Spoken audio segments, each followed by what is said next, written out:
Bonjour, Monsieur Jean-Marie Leblanc. Bonjour, monsieur. Nous venons d'être éliminés de la CAN. Quelles sont vos premières impressions? Bon, en fait, une élimination qui ne m'étonne pas, hein, parce que pour aller loin, dit-on souvent, il faut ménager sa monture. Moi, je ne vois pas quelle préparation les Togolais ont faite donc, pour se qualifier donc, pour cette Coupe d'Afrique, cette 30e Coupe d'Afrique des Nations de football. Vous allez regarder un peu dans le rétroviseur, on avait eu un certain problème, surtout le problème de sélectionneur, et on a décidé de prendre un entraîneur sur un technicien local et qui finalement est venu faire aussi sa comédie.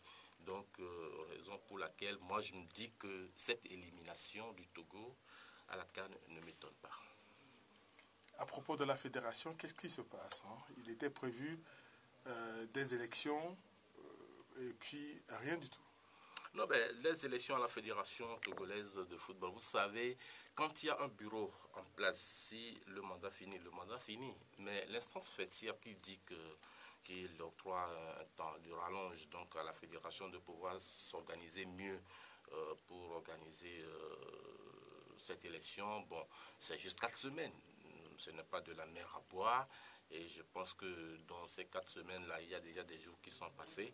Donc le temps juste pour le bureau sortant d'organiser les prochaines élections à la Fédération togolaise de football, de mettre sur pied un comité devant gérer, donc un comité impartial, hein, je dis bien, devant gérer donc ces élections pour que le lendemain du football togolais, hein, soit revu d'une façon où on pourra donc considérer le Togo sur le plan footballistique.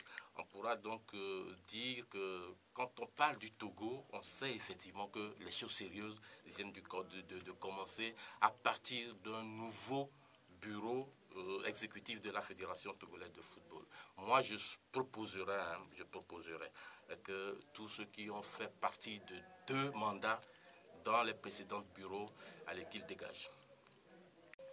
Monsieur Jean-Marie Leblanc, pensez-vous que le cycle, on est au bout du cycle à Adebayor?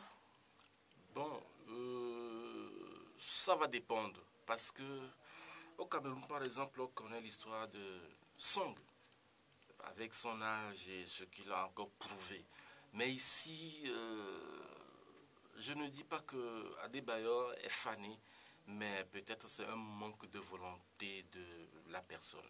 Si c'est un problème de choix. Si Adebayor décide aujourd'hui, hein, de prouver encore le meilleur de lui-même, il va le faire. Il a quel âge?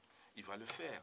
Donc peut-être c'est là les situations dans lesquelles Adebayor se trouve qui ne le permettent pas, qui ne l'encouragent pas, qui ne le motivent pas de faire davantage. Même dans son club, vous êtes au courant de tout ce qui se passe avec lui. Et quand il revient ici au Togo, bon, c'est du n'importe quoi. Donc moi, je pense que Adebayor peut encore donner le meilleur de lui-même, au moins pour quelques saisons, pour au moins 2 CAN encore, avant de s'éclipser. C'est bien vrai qu'il y a déjà certains qui sont partis. Je voudrais parler de Nibombe, Nobedare, de Kader, sans bruit. Bon, même ils ont conclu que bon, ils ne peuvent plus, qu'il faille donc laisser la place aux jeunes. C'est bon.